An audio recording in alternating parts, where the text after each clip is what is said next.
David, yeah, taking the question back to, I suppose, the start, so to speak, do we need to, as an industry, perhaps look to recruit from other industries? And that it's always been traditionally the fact of recruiting from within and people having sort of 30, 40 years experience in the industry, which is great, but now with young people potentially moving on every 2, 3, 4 years, do we need to be a little bit more active in terms of other industries and encouraging talent from other sectors that are kind of transferable? Because it's like, if you're a decent salesman, you can kind of sell anything, can't you, really? And is it similar in the kind of the engineering manufacturing space, that if you're skilled within that profession, then we can bring those knowledge skills to the fore? I think there is a couple of different angles to that problem. One is the ability of communicating that we already mentioned towards consumers. It's something that also affects our attractiveness as an employer, right, as an industry. So, and the fact that we are, as many of us already said, mainly a senior industry from a experience point of view, maybe makes that communication to younger generation a little bit more difficult, more challenging, right?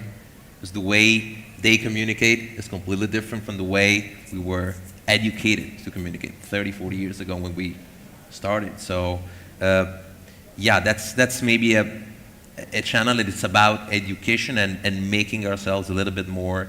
I think it's about redefining a little bit, not only the engineering part of the can. It's very important to explain how it's made, what it takes to make it, because it seems simple, but it absolutely isn't. Mm-hmm. But then I think what we must improve also at is explain well what it can do, because the industry really transitioned from packaging, mere packaging. This is meant to be container, right? To make a life of food longer, right? Now it's a different message. Now it's about, hey, this can save our world. So what it can do is completely different, but to me it kind of seems like our ability to show how the purpose of what we do has changed still has to improve a little bit. And the younger generations would benefit a lot if we got better at that. And also, this is probably not the best question to ask, since we've got an all-male panellist team here, but it's certainly in terms of encouraging a diverse workforce, into women and from a workforce from different backgrounds. Is that increasingly important at Steelforce? Is that something you're looking to try and achieve as well? Yeah, absolutely. Absolutely. It's something that it must reflect. It gives that sense of modern understanding of what the current issues of the world are. So we're taking it actually, if you take our team, I think we are very close to a 50-50 share these days. And I have to say it has become something that happens without even looking for it, right? It's just that we're trying to make the message even square when it goes out, and then it becomes attractive for everybody, irrespectively of the sex, I believe. So I don't think we have struggles if we keep, or if we staying clear in what we're going to from a diversity point of view. Absolutely, and just want to open this up to the floor. Any questions with regards to the next generation, or trying to ensure that this industry has a diverse workforce where possible? Is there any questions before we move on to another subject matter? Thought there was a little hand up there. No worries. Okay. Let's look to move on now to another topic area. And again, this is not meant to be kind of criticising the industry at all, but it's kind of again playing devil's advocate in terms of artificial intelligence. I know it's certainly a buzzword and a topic that we're seeing in a variety of industries now, and not least look ahead to this industry. So I just want to start off, and just in terms of artificial intelligence, is the industry where it should be, and also if it's not, then why not, and how do we look to try and move ahead with artificial intelligence? So who would like to start there? It's quite a complex issue which we could probably take a whole session to begin with there. So Chris, did you want to begin? Yeah, this could be its own panel. No, I mean, this industry is slow to adopt change, that's for sure. But in the last couple of years, we've had a mantra of we want to create a can plant that's got 0 defects, 0 scrap, 0 spoilage. And I think the only way you can get there is through using artificial intelligence. Humans can only do so much on a can line, an operator level, an engineer level. I think you need something to help you through that. So we're trying to develop a few things that on the decoration side, just feedback loops and the machine being able to adjust itself and get 0 print defects is our goal. And then we're also looking at other areas in the line, just different can handling things where using cameras not only will tell you that you've got, say, down cans going into the washer, but it'll lead you to where the problem is happening upstream so that you can fix the problem. So I think those types of little things will start leading us down that path. Whether we'll get ever to fully 100% no defects, I think we've got to have that as a goal, but we'll just take that in little chunks. Yeah, Larry? Yeah. Yeah, I was going to jump in. There's not going to be break the mold of where we are and then rebuild, right? There needs to be a roadmap of how to get you there, and there needs to be projects that have tangible benefits that can move us towards this future state. We have a roadmap on that on the end making side, that a lot of the quality checks and the feedback loops that are in place now are very disparate from the process. And then by the time you feel like you've already realized that you've had a problem, the problem's existed for a while. And so we're focused on trying to figure out how we can bring those together into one sort of closed loop system, if you will, so that the feedback loop is there and then it's sort of self-correcting. That with machine learning and artificial intelligence, there are a lot of industries that are taking advantage of that, that are a little more progressive and a little more apt to change. The equipment companies, I think, have to be they're steadfast, developing the opportunities and making sure that we can explain the value and showing that value into the industry so that it's accepted and moved forward. And also, I suppose from my take, it's a case of that artificial intelligence isn't going to be a case of taking people's jobs away. Actually, it could be a job creator, because it's that classic argument you see where people go into their local grocery store, supermarket.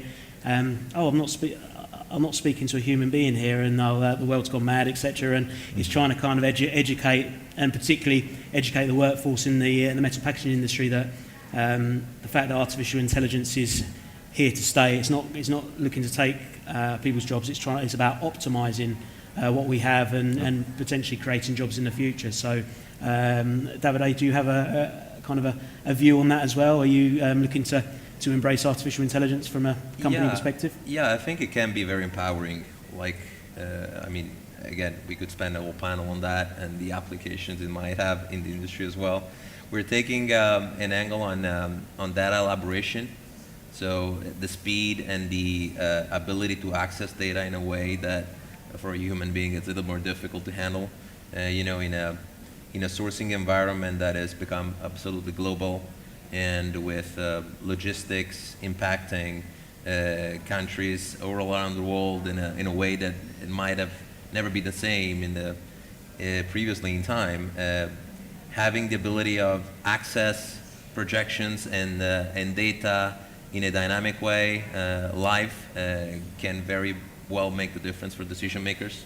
So we're taking that angle, and also from a recycling and industry recycling point of view, it can help a lot in simulating what the results of recycling processes are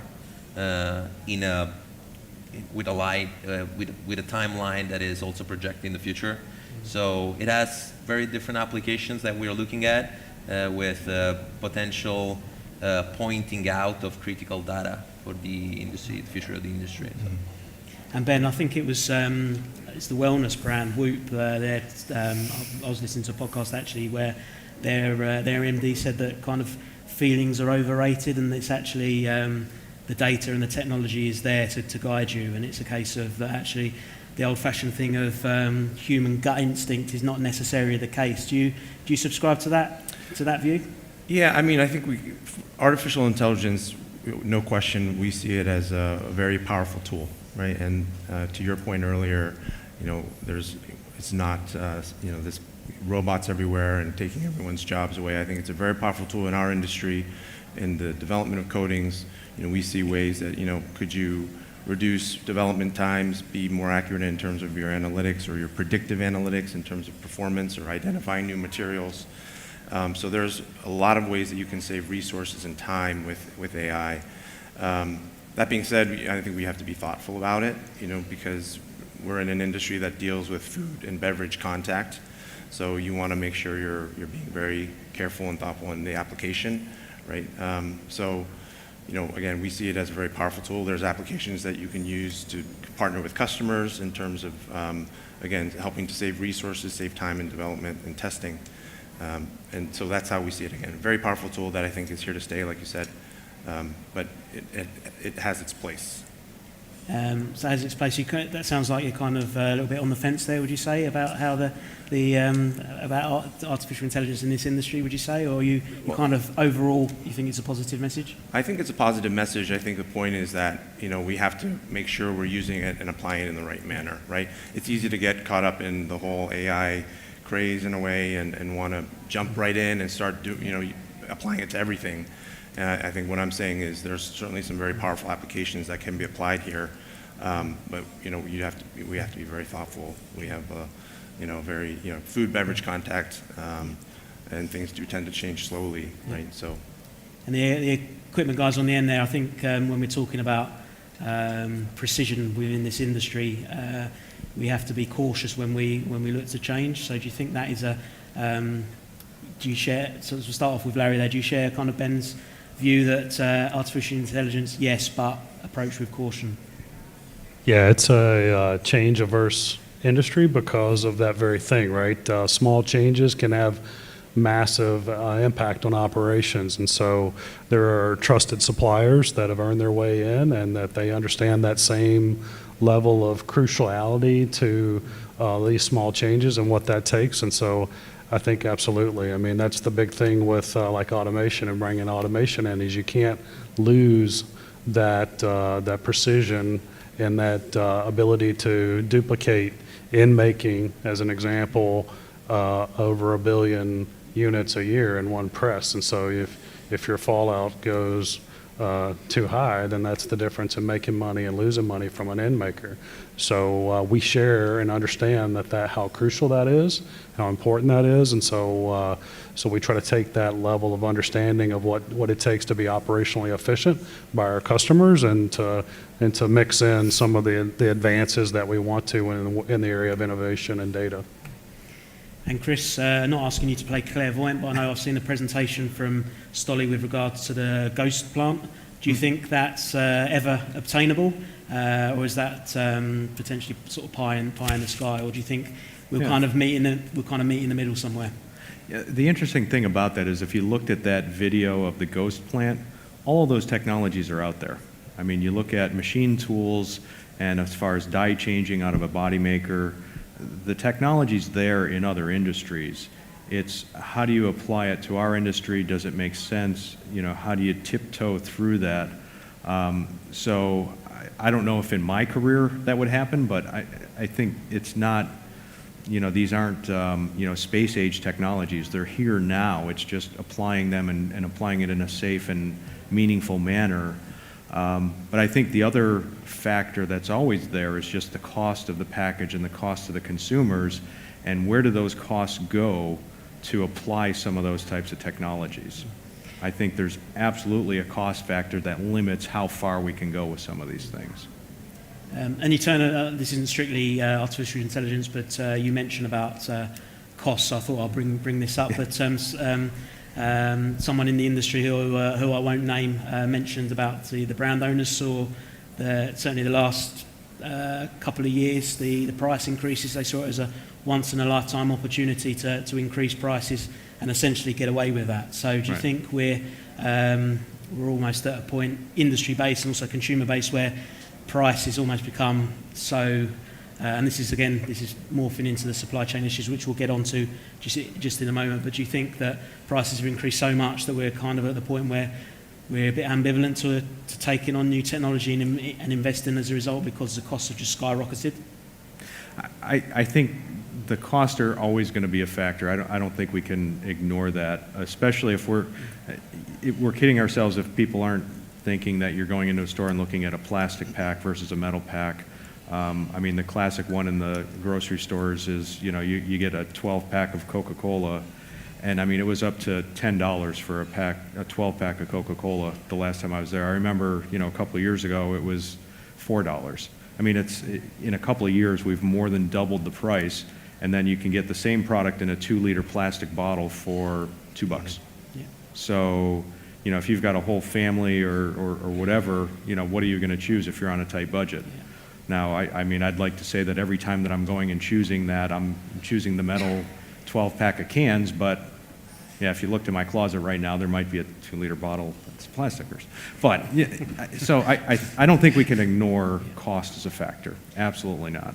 I think we've, I suppose, kind of answered the question about the market slowdown as well, haven't we? That's obviously a factor. So that leads us nicely, and I think we've just about got time for this last issue. And Davide, I'll start with you in terms of supply chain issues and cost hikes across the board. I mean, it's been a challenging time for consumers, and has that certainly impacted your business? And also, where are we at now? And I know we've obviously got the Israel-Iran conundrum as well, and it seems that we have sort of issue after issue in the last sort of, it's been quite an unstable place politically, and that obviously affects business as well. So there's a lot of questions there, but kind of let's bring this back into how's it affected business, and is this industry well placed to deal with those challenges?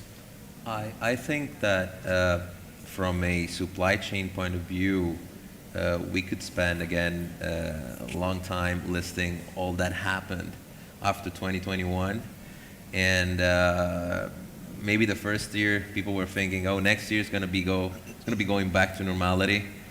And now everybody knows that this is going to be the way, disruption after disruption.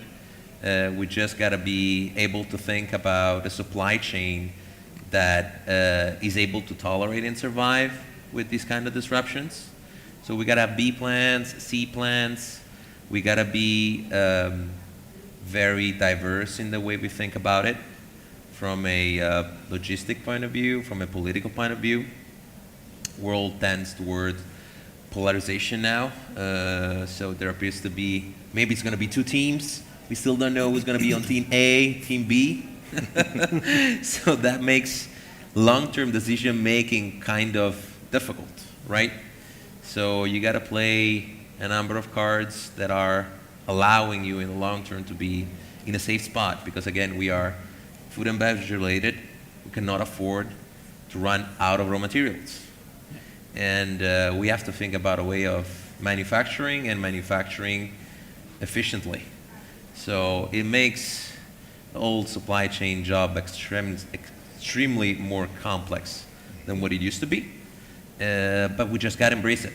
There's no escaping to it. So you mentioned there about perhaps we need to be more agile as a result. It's always the traditional business planning of looking ahead into the future, but now perhaps we need to just perhaps take stock and almost treating these issues as year on year, keeping the head above water, so to speak. I think, as Ben was saying before, what happened made the whole industry way more sensitive to service and to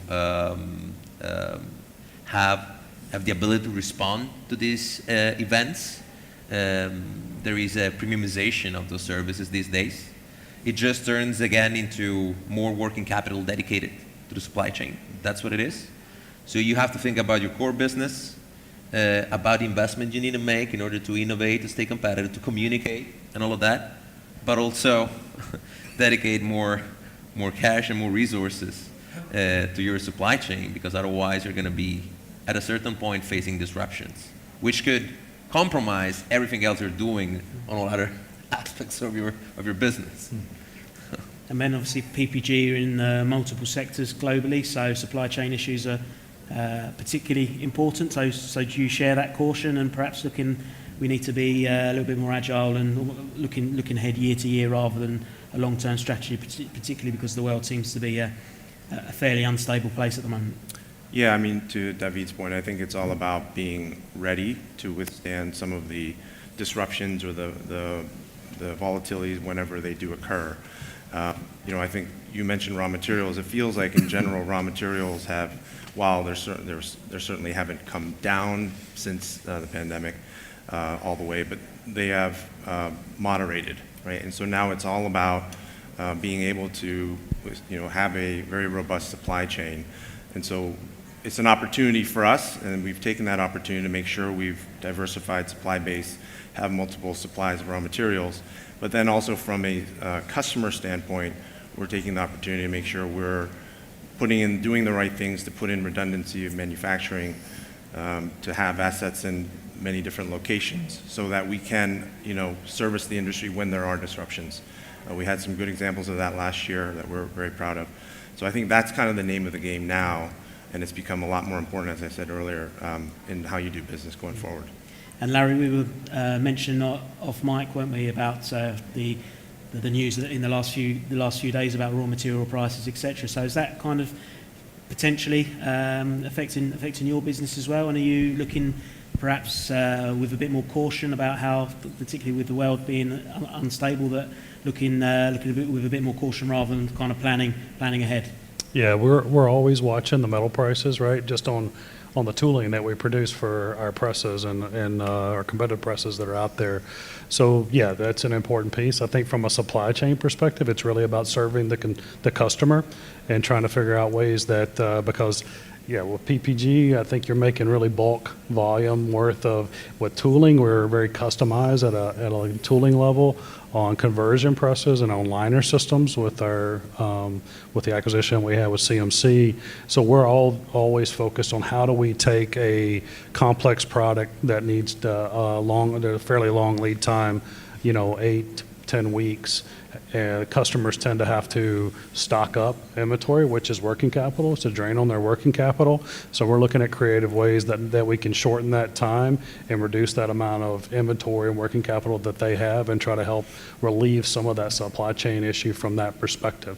We're taking a base commodity type of raw material, then we're imparting value on what our skill is as far as labor and equipment and those types of things in our design. So it's a little bit different problem probably than Stillforce and PPG, but still it's a salient point right now with where we are. And Chris, from an equipment supplier's perspective as well, is that sentiment you share with Larry?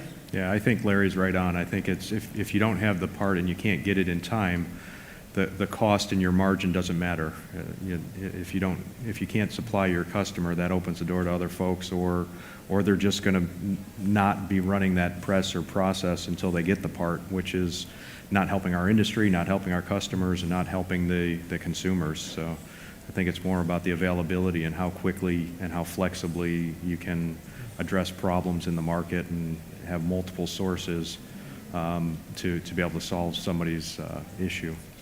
And so is that having a diverse supply chain as well, so not necessarily relying from one source for particular materials? Oh, yeah, absolutely. Materials, parts, whatever it is, we've seen growth where we've needed to basically do similar supply on multiple continents to try to supply the industry with what we need, and have to get over the idea that it's just a regional problem. It could be a global problem where one region can help out another.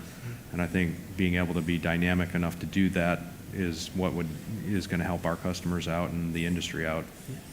And just before we move on to closing comments, any questions from the audience here about the topics that we've just discussed there before we move on? No, you're all being very polite, so we'll move on to closing comments. So we've almost come to the conclusion of our hour. So certainly these topics, we could spend the whole hour on each individual topic really. So we've gone through and tackled some particularly weighty issues there. But I want to bring things back, and we've not to put a negative spin on things. We've kind of talked about the challenges probably more than the opportunity. So I want to sort of each individually kind of sum up. If you're still optimistic for the future health of the metal packaging industry, and perhaps why you're optimistic for the future of the metal packaging industry. So Ben, we'll start with you, and so ultimately what's your take on are you optimistic essentially for this industry? Yeah, absolutely. I think kind of coming full circle, I think it was the first thing I said is we're very, very optimistic about the industry just because of the sustainability story, the infinitely recyclable nature of aluminum cans. So we're very, very excited. I think there's a lot of opportunity. We're coming through a pretty difficult time for the whole industry the last couple of years.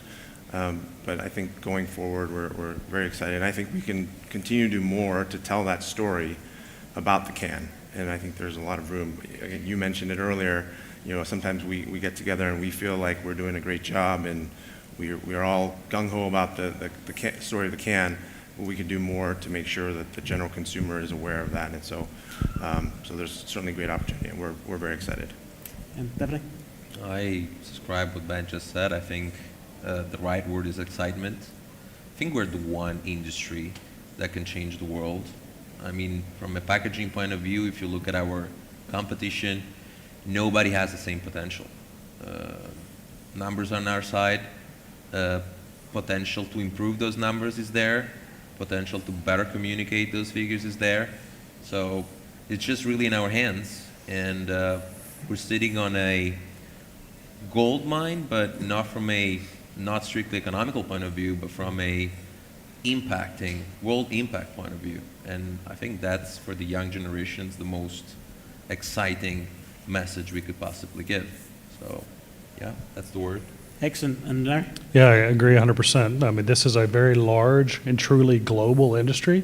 That's a standardization across the different continents, and there's a lot of sharing of knowledge across that. I think that makes it unique. There's a wonderful sustainability message that we have to get to the consumers so that there's understanding. We get the governments involved. We talked about a little bit of regulation today. I think that would be helpful for our industry, so there's hope there. But, every new beverage that's launched out there, the vast majority of those are coming out in aluminum or metal package. And there's good things there, right? There's this whole pain of what happened over the last few years and this roller coaster ride that we've been on. But ultimately, this is an industry that's built on a really solid foundation, and we need to make some adjustments to help open up the future. I think the innovations are there to help bring in products from other package types, and that there is a lot of optimism, I think, in our industry, and it sounds like on this panel as well. And Chris, last but not least, are you still bullish for the health of the industry? Yeah, I'm pretty optimistic. I mean, these guys have kind of, I won't say stole the thunder, but I agree with these guys that, you've got a really good story to tell. I think what we've been through with the rise and now, a bit of a dip, shows some flexibility in what we can do and what we can achieve. And I just think we've really got to get that message out there and continue pushing that over and over, so that consumers do recognize what a great pack it is and what a great material that we have in any of the metal packaging for food, beverage, aerosol. It still is a good story. So it sounds like there's a consensus here in terms of, weathering the storm in the last sort of 18 months to 2 years, but overall, the health of the industry, we've still got a great story to tell, and we're optimistic for the future. So hang on in there and keep fighting the fight and talking to people outside of the industry as opposed to talking to each other within the industry. So no, we really appreciate your time. It's been a really interesting conversation, so thank you guys. Thank you to the audience here and also to those who've been tuning in virtually as well on YouTube. So this will also be available afterwards in the next few days to listen to. So feel free to share that within the industry, and we'll be also putting this out there as a podcast on our usual channels. So no, appreciate your time. It's been a really interesting conversation, and thank you guys. Thank you all. Thank you very much. Thank you.